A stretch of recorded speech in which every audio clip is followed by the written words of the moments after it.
Cup চাল, ওই চালের কাছে পুড়িয়ে দিলাম আগরবাতি যত ধুয়ে পাবলিকের দিকে একটাও যোজনা সব ধুয়ে মন্দির মাঠে ঢুকতো।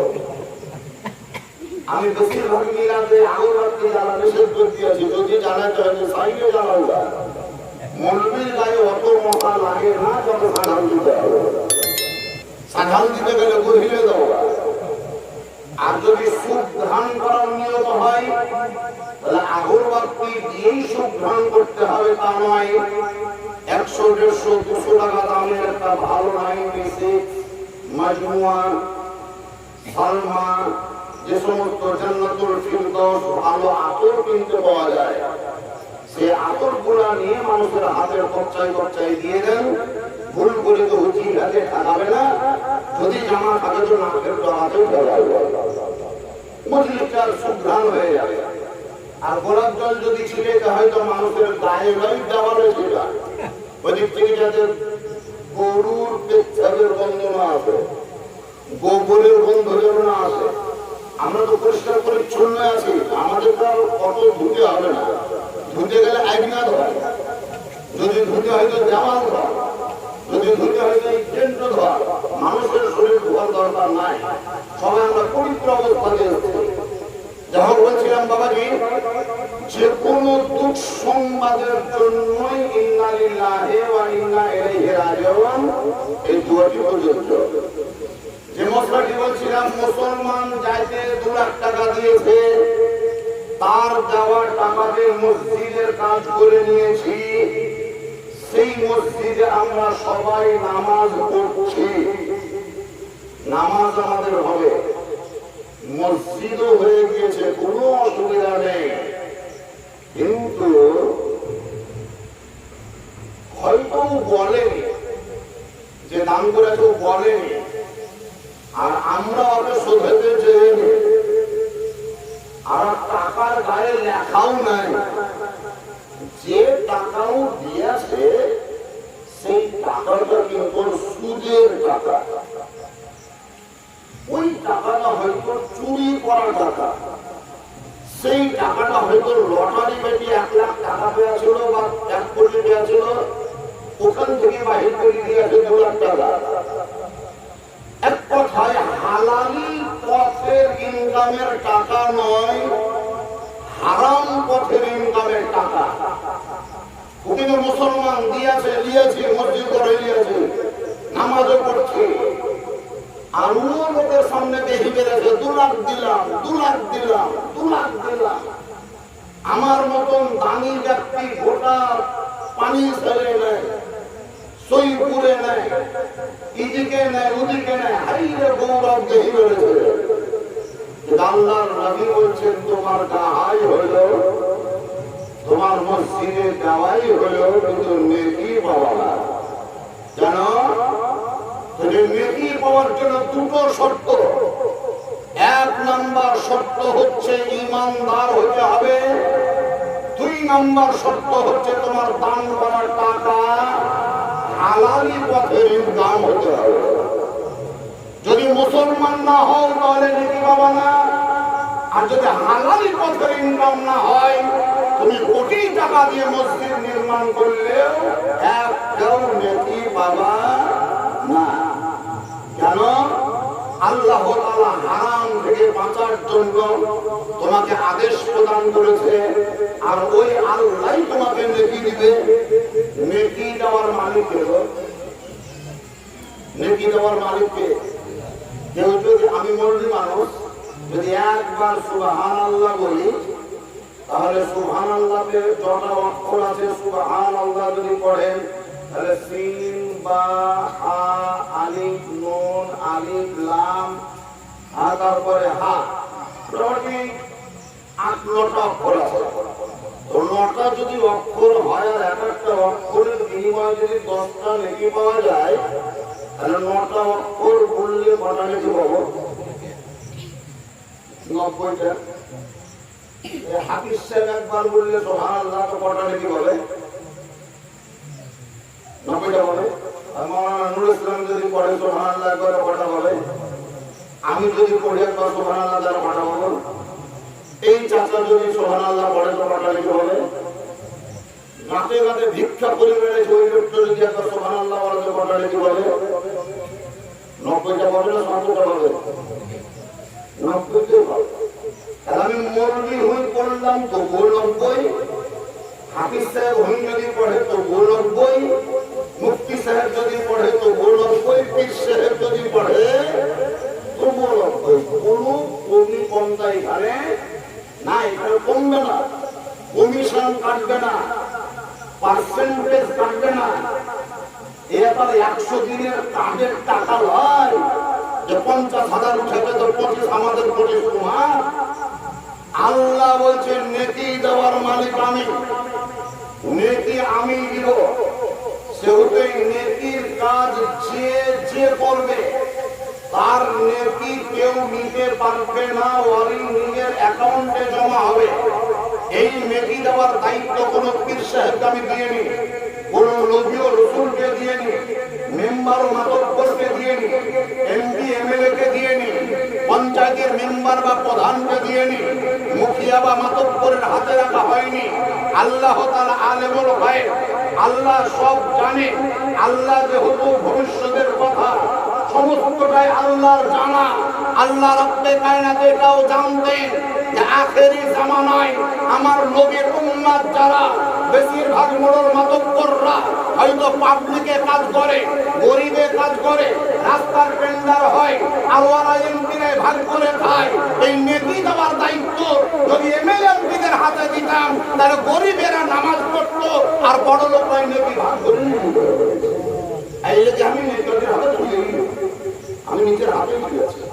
এই গরিব তুমি নামাজ পড়বা নেকি আমি দেবো, বড় লোক তুমি নামাজ পড়বা নেকি আমি দেবো, কোরআন পড়বা তুমি নেকি আমি দেবো। সেহেতু তুমি পড়তে দ্বিধাবোধ করিও না। 100 দিনের কাজ করে খুব ভ্যাকসিনেছ, মেলা দিন ধরে টাকা বন্ধ ছিল, কিছুদিন থেকে ঢুকছে, অথবা কমিশন করছে না। ইন্দ্রাহাদের বাড়িতে আছো 1,20,000 পাবা, পুরো মেম্বার বলছে তোমার টাকা ব্যয় করে দিলেন তো 20,000 আমাকে লাগবে, 1 লাখ তুমি লাগবে, আবার 2 কিস্তিতে না 3 কিস্তিতে দেবে। আল্লাহ বলছে না, আমি ওই আল্লাহ নয়, আমি রব্বুল আলামিন খাল্লাকে কায়নাত।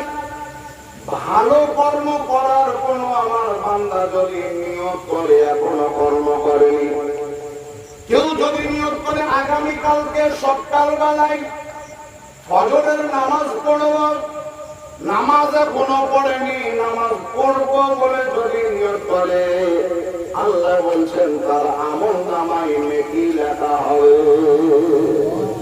পড়েনি, পড়বে, পড়ার জন্য নিয়ত করেছিল বলে লিখে রাখো, আর নিয়তটার দিকে তাকাও। সুবহানাল্লাহ, আল্লাহ কত বড় দয়াবান।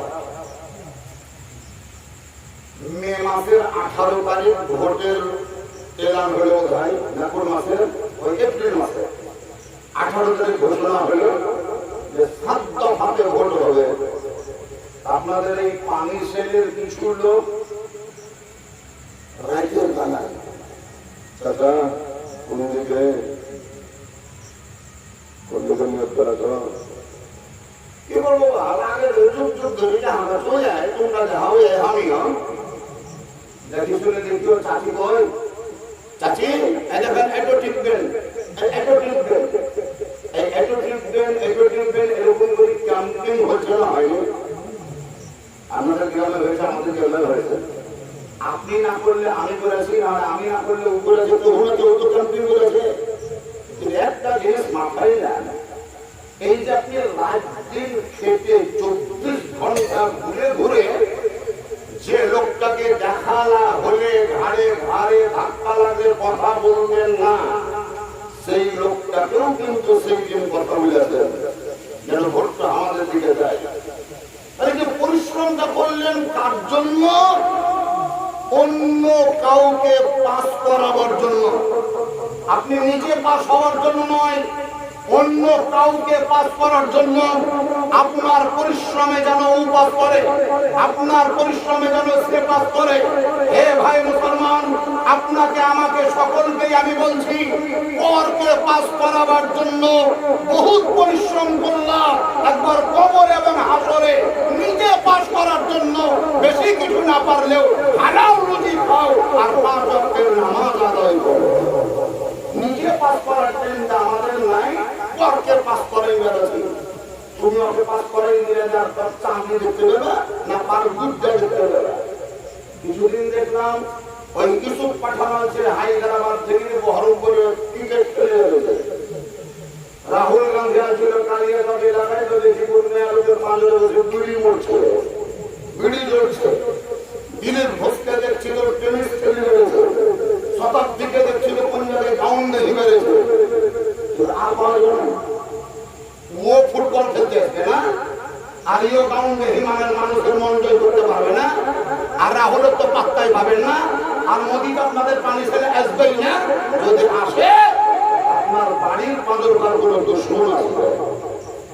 আপনার বাড়িতে যদি আগুন লাগে, না আসবে আগুন লিখাইতে রাহুল, না আসবে মোদী, না আসবে আপনাদের আমাদের কাউরির দিদি। যদি ওই পানি আগুন নিভাবার জন্য 1 বালতি পানি নিয়ে কেউ ছুটে আসে, আপনার বাড়ির পাঁদরকার কোন মুসলমান যদি না হয়, ও যদি তাকে হিন্দু হয়, তবুও দেখবেন 1 বালতি পানি নিয়ে ছুটে আসবে। যেহেতু এই জায়গায় আপনাকে বিবেক করতে হবে যে দূরের সমুদ্র যত ভালো, নিকটের কুকুর তার চাইতে অনেক বেশি ভালো। বুঝতে পারলেন না? দূরের সমুদ্র যত ভালো, নিকটের কুকুর তার তুলনায় অনেক গুণে বেশি ভালো। এই কুকুর আপনি সময় পা ধুবে, সময় হাত ধুবে, 1 বালতি পানি নিয়ে গরুর গহিরে দিবে, 1 বালতি পানি নিয়ে কুটুমের পা ধোয়া করাবে, 1 বালতি পানি নিয়ে এদিকে ছিটাবে, 1 বালতি পানি নিয়ে ঘরে ছিটাবে, 1 বালতি পানি নিয়ে ফের ভিটাবে। কত উপকারে লাগছে। আর সমুদ্রের পানি ধোয়া দিতে আনতে যাবে, ও সমুদ্র আপনার কাছে উঠিয়ে আসবে না, আর আপনিও যেতে পারবেন না। সে হয়তো ওই নেতা মন্ত্রীদের জন্য নিজের ভাইকে দুশ্মন করিলেন না, পাড়াতে পাড়াতে দ্বন্দ্ব লাগাইলেন না, গাঁতে গাঁতে বিবাদ বাঁধাইলেন না। নিজের ভাই হয়ে ছোট ভাইকে শত্রু হিসাবে দেখেন না। আপনি নিজের পাড়ার প্রতিবেশী যারা, তাহাদের কাছে পাতপাড়ার দুশ্মন ভেবে কম্পিস্তর বাহির করতে যেন না, পরের জন্য নিজের জান হারায়েন না। আমি বলবো, জানের দাম যত বেশি, আপনাদের আমাদের ইমানের দাম তার চাইতে কোটি কোটি গুণ বেশি। এই ইমান যেন সুরক্ষিত থাকে, এই আশা আকাঙ্ক্ষা নিয়ে আল্লাহর কাছে দোয়া করবো। সবাই জোরে বলুন আল্লাহুম্মা আমিন। একবার দুরূদ শরীফ পড়ুন, আল্লাহুম্মা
অন্যান্য গ্রামে বাড়ির মিলাদে এত লোক হয় না, যত লোক আপনাদের এই বাড়িতে হয়েছে, এইটা আল্লাহর কাছে লাখ লাখ শুকরিয়া।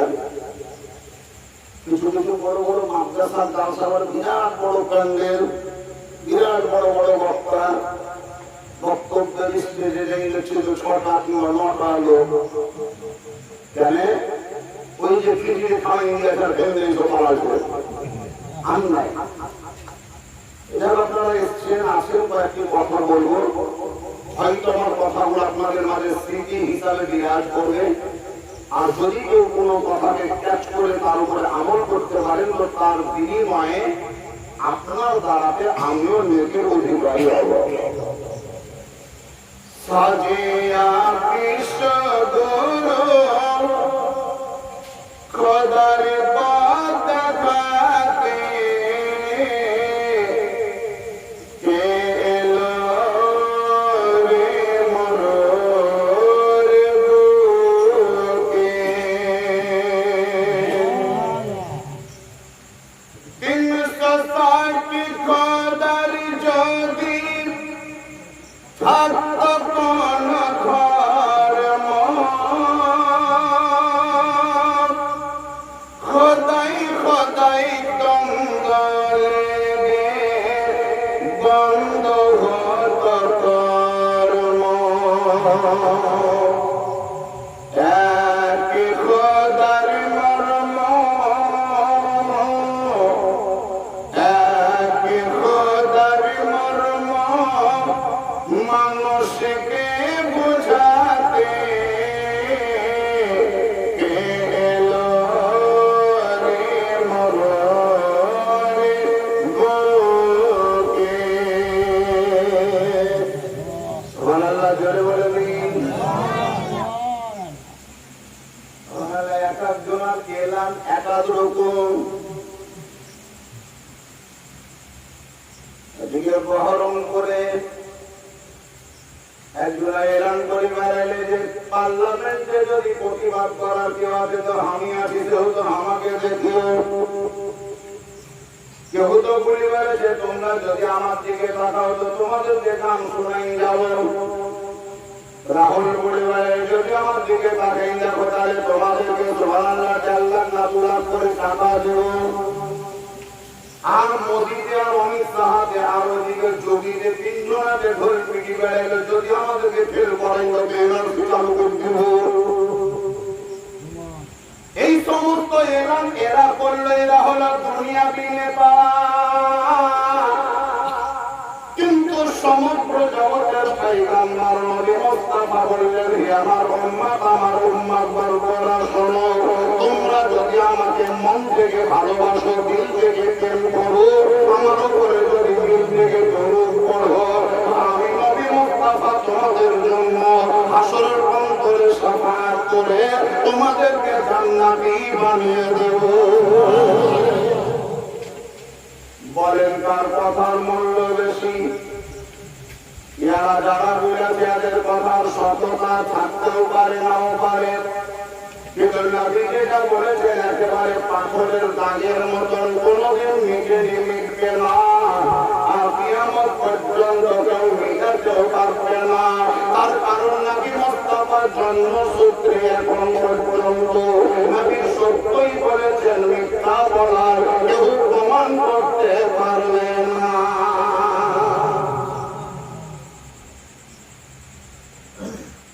বাপ যখন বেটিকে জিন্দা দাফন করে, বেটি কেন্দে বলে আল্লাহ কেউ তো এসে ধরে। এমন একটা টাইম ছিল যুবতী মেয়েদেরকে বিয়ে দেওয়ার আগে বাপ হয়ে নিজের হাতে জিন্দাই কবরে দাফন করে দিল, মাঠের মধ্যে নিয়ে গিয়ে গর্ত খনন করে নির্দয় নির্মম পিশাচের মতন অমানুষিক অত্যাচার করে মাটিতে পুঁতে দিত। মেয়েরা আত্মনাদ করতো, আব্বা গো আমাকে দাফন করিও না। তাদের বাপেদের বক্তব্য ছিল, তোমরা বিগত তোমরা যদি জিন্দা থেকে যাও তাহলে তোমাদের সঙ্গে কোনো না কোনো ছেলের বিয়ে দিতে হবে, আর ওই ছেলেটা আমাদের শ্বশুর বলবে, এটা আমি মেনে নিতে পারবো না, তাই তোমাকে দুনিয়াতে থাকতেই দেব না। ওই বাপেরা যখন মেয়েদের আত্মনাদ শোনেনি, তাদের দিল থেকে বেরিয়েছে, নাক থেকে বেরিয়েছে, মন থেকে বেরিয়েছে, আল্লাহকে পায় না। আমাদের বাপেরা আমাদের প্রতি দয়া করে না, আমাদের বাপেরা আমাদের মায়া মমতা বুঝে না, আমাদের প্রতি অত্যাচার করা ছাড়ে না। তাই আল্লাহ তোমার কাছে আবেদন করছি, এমন একজন ব্যক্তিকে আল্লাহ তুমি পাঠাও, এমন একজন দয়াবান ব্যক্তিকে পাঠিয়ে দাও, সেই ব্যক্তির দ্বারা যে আমরা পরিত্রাণ পাবো, আমরা নিষ্কৃতি পাবো। ওই সমস্ত দুঃখী মেয়েদের কথা আল্লাহ দরবারে কবুল হলো, আর ওই সমস্ত মেয়েদেরকে বাঘের নির্যাতনের হাত থেকে পরিত্রাণ দেওয়ার জন্য নগরীতে আমার নবী এলো। বাপ যখন বেটিকে জিন্দা দাফন করে, বেটি কেমনে বলে আল্লাহ কেউ তো এসে ধরে, নির্দোষ মেয়ের করে, নির্দোষ মেয়ের করে এভাবে বাঁচাতে এলো রে মোর বুকে সাজিয়া জগৎ গুরু মা আমিনারি ঘরেতে এলো রে মোর বুকে।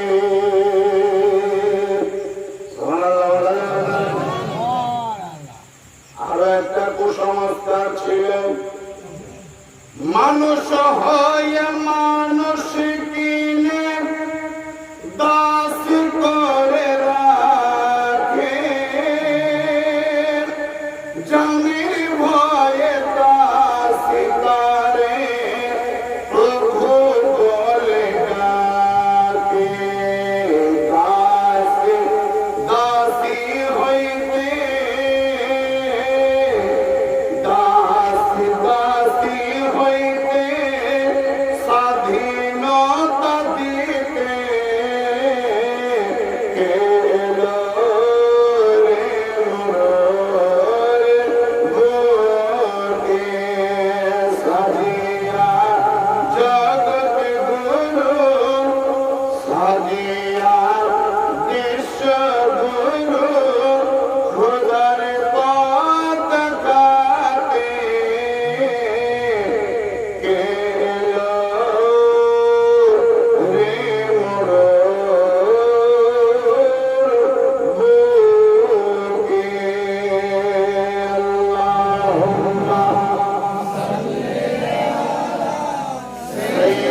সাইয়্যিদিনা মাওলানা মুহাম্মাদ ওয়া আলা সাইয়্যিদিনা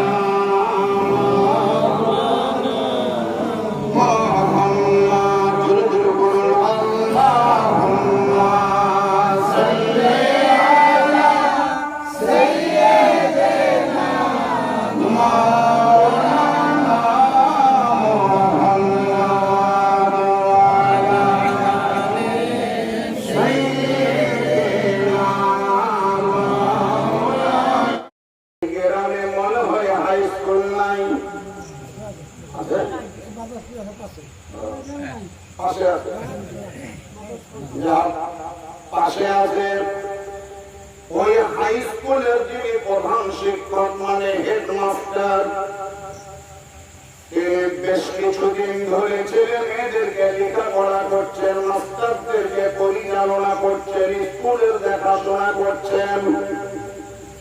হঠাৎ করে ওনার প্রভাব পড়ার পরে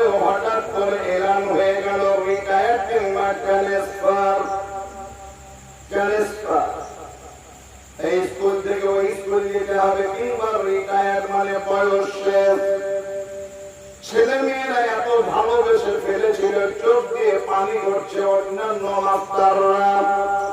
হেডমাস্টারের ব্যবহারে এত সন্তুষ্ট, তারাও যেন অনুতপ্ত। কি করে আমরা ভুলব, কি করে এই দুঃখ দুর্দশাকে আমরা জলাঞ্জলি দেব? হেডমাস্টার চলে যাবে, তখন সেক্রেটারি যিনি তিনি হয়তো সান্ত্বনা দিয়ে বলবেন, হে মাস্টার মশাইরা, ছেলে মেয়েরা, আপনারা বা তোমরা কেউ চিন্তা করিও না, উনি চলে যাচ্ছেন, যেতে দাও।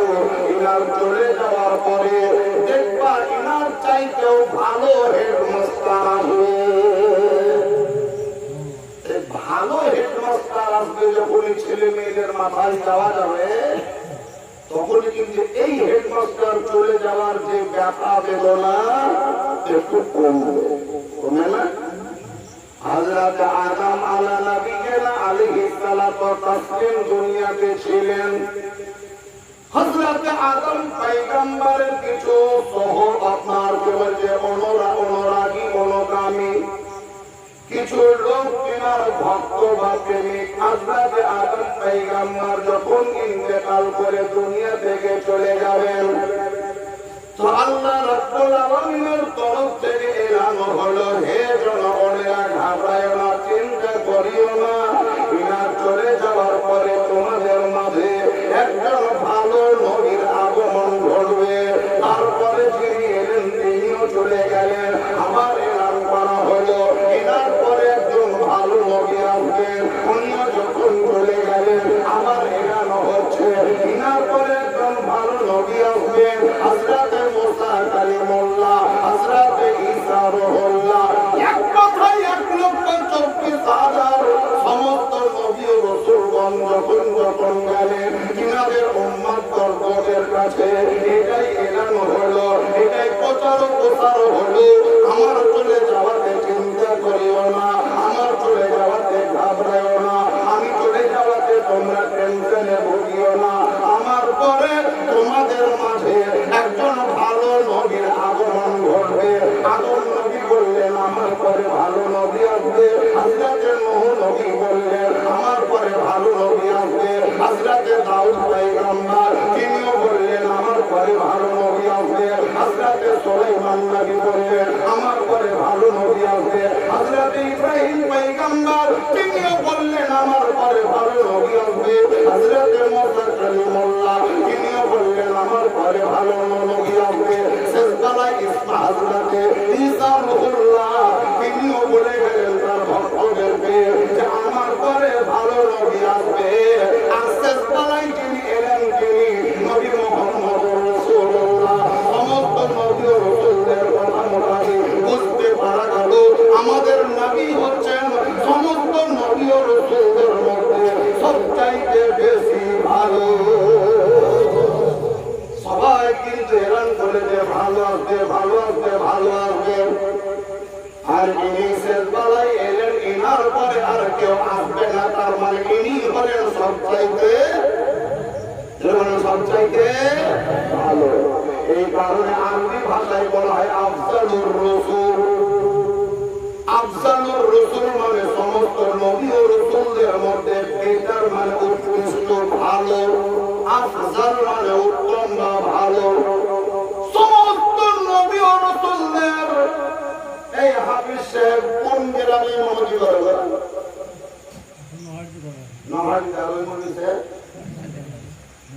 আপনাদের এই পানি সেলের ইমাম নাকি মৌলবি হিসাবে মৌলবি হতে পারে, কিন্তু ইমাম পানি সালের সৈপুরের তলায়, মাধবপুরের তলায়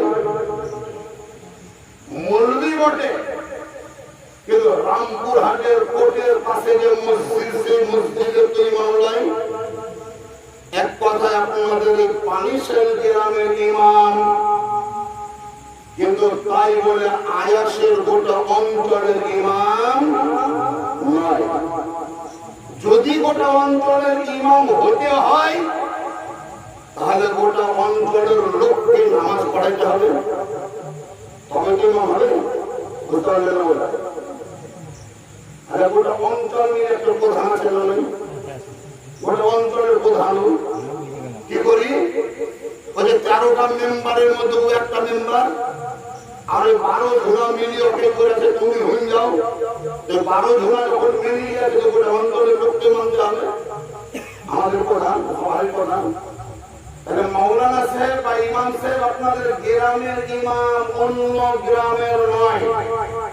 যদি সে অন্য গ্রামের ইমাম হতে চাহে তাহলে ওই গ্রামের লোককেও নামাজ পড়াতে হবে, তবেই গিয়ে তারা স্বীকার করবে যে ইনি আমাদের ইমাম।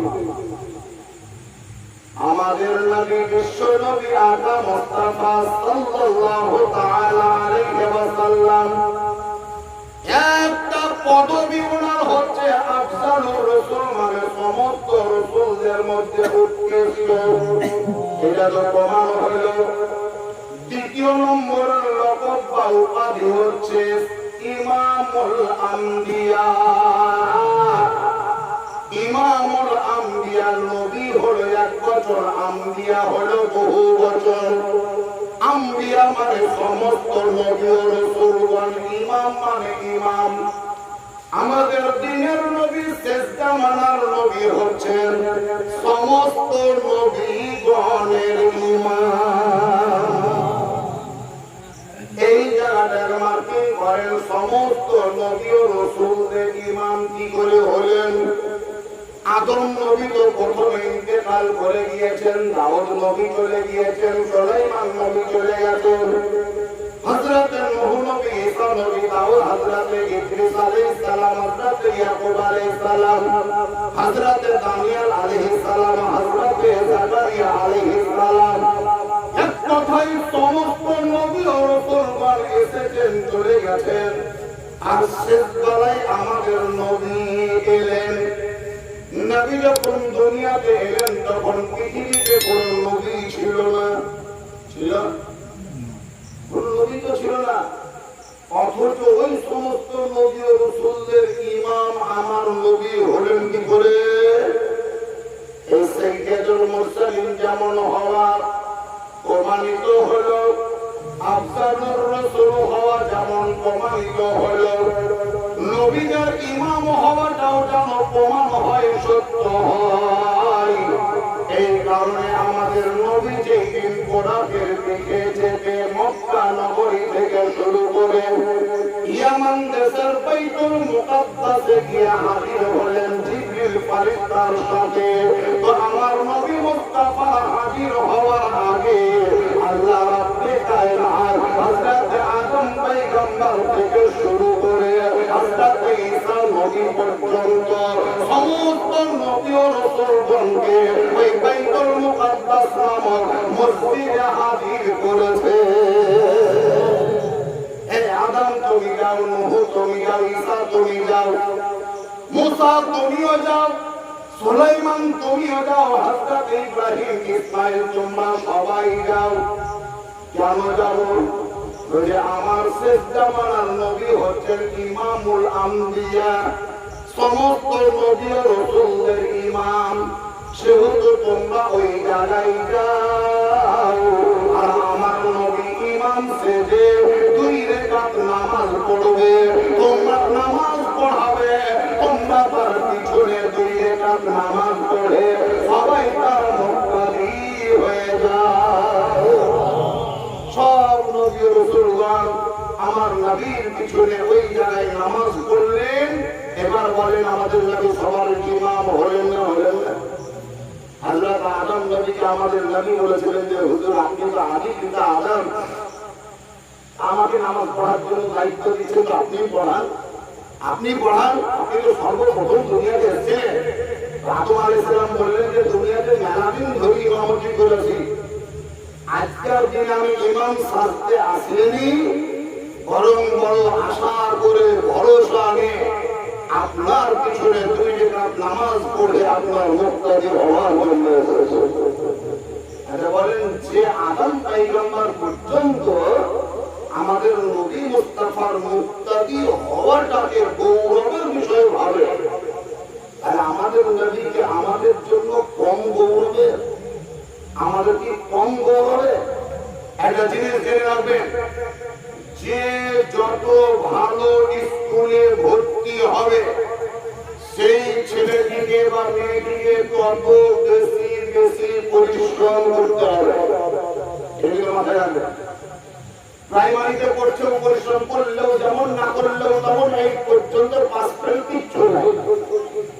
কিন্তু কোন মিশনে যদি সে ছেলেটি ভর্তি হয়, এখানে দিল্লির স্কুল আছে, ওই স্কুলে যদি কেউ অ্যাডমিশন নিয়ে নেয়, তারপরে শুধু একবারে ইংরেজি, বাংলার কোনো পাত্তা নেই, শুধু ইংরেজি শুধু ইংরেজি, ও সব সময় পরিশ্রম করবে। এক কথায় সে যত ভালো স্কুলে ভর্তি হবে তাকে তত বেশি নাম্বার পাওয়ার জন্য পরিশ্রম করতে হবে। কারণ এই ছেলেটির প্রশংসার সঙ্গে ওই স্কুলের প্রশংসা জড়িত আছে, আছে না নাই? ছেলেটা যদি ভালো নাম্বার পায় তাহলে তার নাম হবে বেশি, ছেলেটা যা হবে হবে স্কুলের হবে। আর যদি ছেলেটা ফেল করে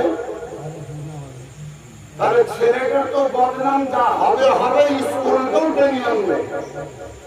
আর এবারে ভালো স্কুলে ভর্তি হচ্ছিল তো কি লেখাপড়া হয়ে যাবে, ফেল কেন করলি? তাহলে আমাদের মা ঘরের স্কুল ভালো, মানে ভালো স্কুলেরও বদনাম কেড়ে চলে আসে। বাবাজিরা, ভালো স্কুলে ভর্তি হতে গেলে যেমন বেশি পরিশ্রম করতে হয়, আমরা সবাই আফজালুর রাসূল, সমস্ত নবী ও রাসূলদের মধ্যে যে নবী উৎকৃষ্ট, ওই নবীর হলাম আমরা উম্মাত। সেই হেতু আমাদের সকলকেই বেশি বেশি করে ধর্মের কাজ করতে হবে। আমরা যদি ধর্মের কাজ থেকে পিছিয়ে যাই তাহলে আমাদের যেমন বদনাম হবে, আমাদের সঙ্গে সঙ্গে আমার নবীর দিকেও ইঙ্গিত চলে যাবে। চলে যাবে, হ্যাঁ, আমাদের নবীর আদর্শ জানে। বহু জায়গায় আমি বলেছি, আপনাদেরকে বলে দিচ্ছি, কোন এক জায়গায় এই ঘাড়ে একটা ব্যাগ আর ধুতি, ধুতি আগে চলতো, এখন আর ধুতি চলে না। ওই ধুতি যারা কিনতো তারা অসুখ করে পিছন দিকে নিজে নেমে মারত, আর এক প্যারকে ধরি পাঞ্জাবি পকেটে ভরে নিত, আর একটা প্যাটের গাঁঠাওয়ালা ছাতা হাতে ধরে নিয়ে যেত, বিরাট স্যাকের বেটা স্যাক গুলো। আর ধুতি এমনই ধুতির নেমটি আমার আবার মানবে না। এদিকে ঝুলে হয়তো হোটেল নিচে পর্যন্ত থাকতো, এদের তল থেকে যদি কেউ উঠিয়ে তাকেও মেলা দূর ধরে দেখতে পারে। ওই ধুতি আর নাই, কুন্তে উড়ি পালা ছিল, ধুতি পিঠা পাঞ্জাবি গায়ে দেওয়া, ঘাড়ে একটা ব্যাগ আর গেরুয়া বস্ত্র পরিধান করে ভদ্রলোক ব্যাগের ভিতরে যা লাগে ওর সরঞ্জাম সব নিয়ে পূজা করতে যেত। হলো ঠাকুর পূজারি, বাড়িতে বাড়িতে পূজা করে। ওই ভদ্রলোক সকালবেলায় উঠে হাত পা ধুয়ে স্নান টান করে পোজা মোজা বেঁধে যা করতে হয় সব করে ব্যাগের খাবার, আপনার ব্যাগের সামানপত্র নিয়ে রাস্তায় হাঁটছে। নতুন একটা গ্রাম স্বাধীনপুর পার হয়ে একবারে পানি শেষ, একটাই রাস্তা, এই রাস্তাতে সৈপুর যাওয়া হবে, একটাই পথ। এই পানি শেষ গ্রামে ঢুকতেই দেখছিল রাস্তার মিডিলে একটা বড় ঢেল পড়িয়াছে বা পাথর পড়িয়াছে বড়, ওই জায়গায় ভদ্রলোক দাঁড়িয়ে আছে। আশপাশে 3-4 বাড়ির লোক হিন্দু, ওরা দেখছে আমাদের ঠাকুর মশাই দাঁড়িয়ে, আমাদের ঠাকুর মশাই দাঁড়িয়ে, ঠাকুর মশাই দাঁড়িয়ে। সব একটু পাঁচের খারাপ হলে ঠাকুর মশাই কি ব্যাপার, আপনি দাঁড়িয়ে আছেন, শরীর খারাপ, মাথা ঘুরছে, পেটে লাগছে, না তার আপনি দাঁড়িয়ে গেল, কোথায় যাবে তো সৈপুর যাবো, এখানে দাঁড়ালেন কেন? একটা জিনিসকে নিয়ে আমি ভাবছি। আপনি ভাবছেন কি ভাবছেন? সামনে ঢেল যে পড়েছে, ঢেল পাথরটা, এটাকে নিয়ে ভাবছি। কি ভাবছেন? রাস্তার মিডিলে ঢেল বা পাথর পড়ে থাকাটাই প্রমাণ করছে যে এই রাস্তা দিয়ে সকাল থেকে এখন পর্যন্ত কোন মুসলমান হেঁটে যায়নি। কথাটা ছোট ভাবেন না, সকাল থেকে এখন পর্যন্ত এই রাস্তা দিয়ে কোন মুসলমান হেঁটে যায়নি। এদের মেজাজ ঠাট্টা, মানে মুসলমানের নাম দেওয়া প্যারা লেগে গেছে, আমাদের ঠাকুর মুসলমানের প্রশংসা করছে। কি বলে বুঝলেন আপনি? রাস্তায় কি কোন বাহুটা পড়ে আছে, পায়ের দাগ পড়ে আছে, রেখা পড়ে আছে, কোন চিহ্নারি আছে, কোন সিম্বল আছে, আলামত আছে? কোন সিম্বল, কোন আলামত, কিছু দাগ নেই। কিন্তু মুসলমান হেঁটে যায়নি, এটা আমি স্যাটিসফাইড করছি বা মনের দিক থেকে সিদ্ধান্ত নিচ্ছি। কেন জানো? মুসলমানদের যিনি ধর্মগুরু, সুবহানাল্লাহ বলেন, মুসলমানদের যিনি ধর্মগুরু, তিনার নাম হল মুহাম্মদ সাল্লাল্লাহু আলাইহি ওয়াসাল্লাম। আর সেই মুহাম্মদ নামক ধর্মগুরু ব্যক্তি পৃথিবীতে এসে তার ভক্তদেরকে, এক কথায় মুসলিম জাতিকে, এই শিক্ষাটা তিনি দিয়ে গেছেন যে তোমরা যখন পথে চলবে, পথ চলবে গিয়ে যদি কোনো মোটা পাথর বা ঢেল দেখতে পাও, সেটাকে উপেক্ষা করে জানিয়ে চলে না গিয়ে পাথরটাকে রাস্তা থেকে দূরে সরিয়ে দিও। কাঁটা যদি কড়া ফাঁকা দেখতে পাও, তাহলে সেই কাঁটা জানিয়ে বা নিয়ে চলে দিও না, কাঁটাটাকে হটিয়ে দিও বা সরিয়ে দিও। কেন? তোমার হয়তো চোখ আছে, হতে পারে প্রস্তাবে কোনো অন্ধ ব্যক্তি আসবে, দেখতে পাবে না বলে কাঁটার উপরে পাতা হবে, ঢেলের উপরে বা পাথরের উপরে পাতা হবে, অ্যাক্সিডেন্ট হতে পারে। তাই পরের উপকার করার নিয়মে ঢেল সরাইতে হবে, পাথর সরাইতে হবে, কাঁটা হটিয়ে দিতে হবে, এক কথায় রাস্তাকে পরিষ্কার রাখতে হবে।